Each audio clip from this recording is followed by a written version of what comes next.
সৰগত জুবিনৰ আদৰণি সভা আৰু মায়াবিনী। আজি বাৰু সৰগত কম সভা বহিছেনে? জ্যোতিপ্ৰসাদ হৈছে সভাপতি, সম্পাদক বিষ্ণু ৰাভা, জয়ন্ত হাজৰিকাই দিছে আদৰণি ভাষণ। হোৱা খগেন মহন্ত, অৰ্চনা মহন্তও বহি আছে নিৰলে।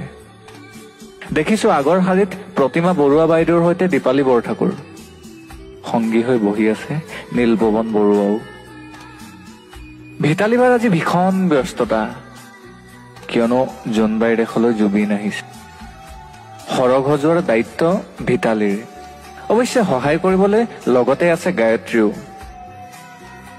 ভগ্নী জংকীৰ চকু আজি চলচলীয়া। এই দিনটোৰ বাবেই যেন ৰৈ আছিল তাই। দাদা আহিব, হেঁপাহ পলোৱাই মনৰ কথা পাতিব।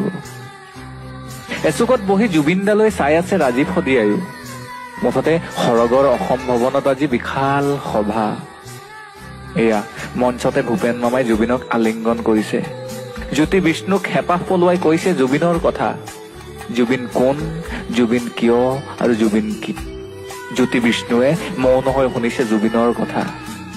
সভাৰ মাজতে সভাপতি জ্যোতি ককাইদেউ থিয় হৈ উঠিল। কোনেও ধৰিব পৰা নাই কি হল জ্যোতিপ্ৰসাদৰ। কলাগুৰুৰ ফালে আকুল দৃষ্টিৰে চাই কলে কিবা এটা।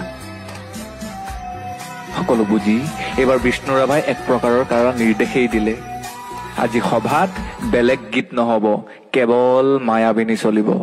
সৰগত এতিয়া মায়াবিনীৰ গুঞ্জন।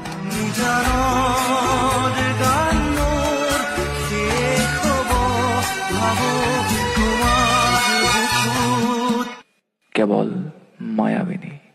ধন্যবাদ সুমন্ত মাধৱ বৰাৰ ফেচবুক ৱালৰ পৰা।